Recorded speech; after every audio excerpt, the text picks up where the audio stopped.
자, 이번 시간 CFP 단일 사례 금융소득 종합과세 중에 오늘의 주제는 배당받기 전후 소득세 차이에 대해서 보도록 하겠습니다. 자, 우선 이자 소득이 됐던 배당 소득이 됐던 받은 소득에 대해서 수익에 대해서는 15.4%의 세금을 차감하게 되어져 있습니다. 다만 15.4%의 세금을 차감했을 경우는 기준금액인 2천만 원이 초과되지 않았을 경우에 해당되고요. 일반적으로 우리가 만약에 은행에 예적금을 들었다라고 했을 때 만기가 도래하게 되면 15.4%의 세금을 원천징수하고 지급받게 되죠. 이것을 분리과세된다라는 표현을 사용을 하는데, 자, 그러면 금융소득이 종합과세되는 경우에는 이자와 배당소득이 2천만 원을 초과했었을 경우 그때 타소득과 합산돼서 금융소득 종합과세에 해당이 됩니다. 따라서 배당받기 전후라고 하는 것은 금융소득이 종합과세 대상이 됐을 경우와 그냥 분리과세 됐을 경우 그 소득세의 차이점에 대해서 한번 살펴보는 그런 유형이다라고 보시면 되겠습니다. 자, 그러면 11번 문제를 같이 한번 풀어보고 해당 내용 다시 한번 정리하도록 하겠습니다. 자, 다음은 도민주 씨의 올해 소득에 대한 내용이다. CFP 자격인증자의 조언으로 가장 적절하지 않은 것을 골라보자 라고 했습니다. 첫 번째, 사업소득 금액 8천만 원이 있고요. 자, 두 번째로는 종합소득공제 1천만 원이 있습니다. 자, 그러면 아래 내용을 살펴보기 이전에 사업소득만 가지고 종합소득세 산출세액을 계산을 할 수도 있겠죠. 그래서 8천만 원의 종합소득 금액에다가 공제 1천만 원을 빼주게 되면 과세 표준은 7천만 원이 됩니다. 자, 7천만 원에 대한 세율은 24% 구간이니까 0.24 마이너스 누진공제 522만 원을 적용하게 되면 우리 답을 낼 수가 있겠죠. 그래서 재무계산기를 가지고 7천만 원 곱하기 0.24 마이너스 5220 한번 해봅시다. 자, 그러면 1158만 원이 바로 종합소득세 산출세액이 계산이 됩니다. 자, 그런데 도민주는 소유하고 있는 빌딩을 양도한 후 50억 원을 주식에 투자하려고 하는데, 자, 배당 기산일 전 주식에 투자한다면 배당을 받을 수가 있겠죠. 이때 4천만 원의 현금 배당을 받을 예정이다라고 되어져 있습니다. 자, 만약에 4천만 원의 현금 배당을 받게 되면 올해 소득은 사업소득금의 8천만 원과 배당소득 4천만 원이 합산이 되는 것이고요. 자, 그다음에 배당소득은 금융소득이기 때문에 2천만 원이 초과됐을 경우에는 사업소득금의 8천만 원과 합산돼서 이때는 금융소득 종합과세에 해당된다라고 보시면 되겠습니다. 자, 그러면 각각의 선택지를 보면 되겠죠. 첫 번째, 도민준의 배당받기 전 소득세 과세 표준은 7천만 원이다.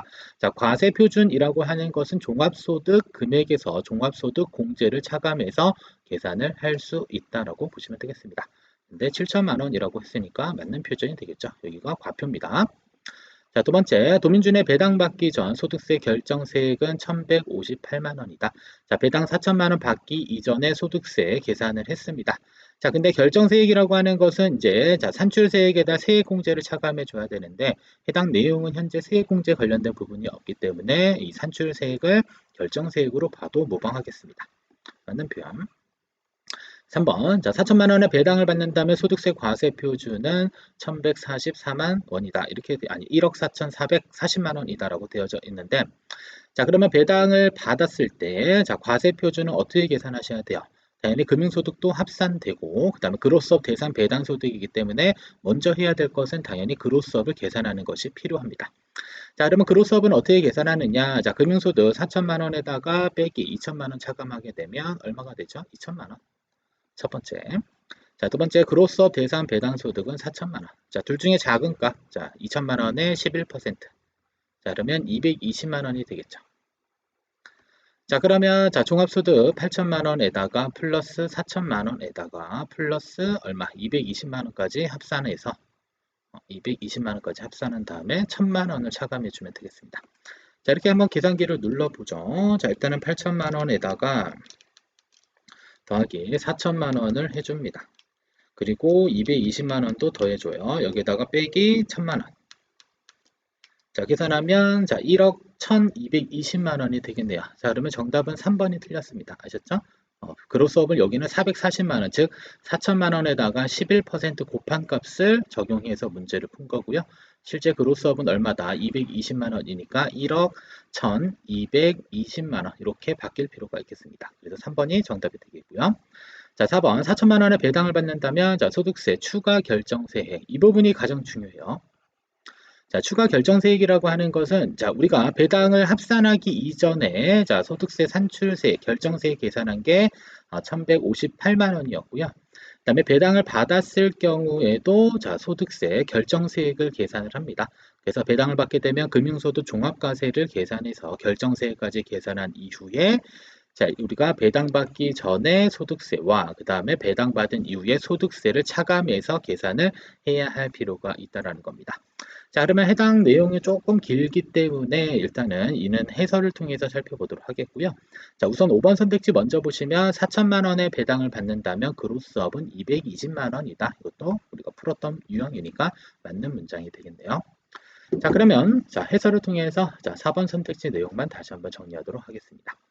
자, 우리가 금융소득 종합과세 산출세액을 계산하기 위해서는 가장 첫 번째로 해야 될 것은 그로스업을 먼저 계산을 해야 되고요. 자, 그다음에 두 번째로 해야 될 것은 과세 표준을 미리 계산을 해둘 필요가 있습니다. 자, 그리고 나서 이제 금융소득 종합과세 산출 방식, 그러니까 산출세액을 비교 과세 방식으로 계산한다라고 설명을 해드렸어요. 그래서 종합과세 방식과 분리과세 방식에 의해서 큰 금액을 찾아내야 됩니다.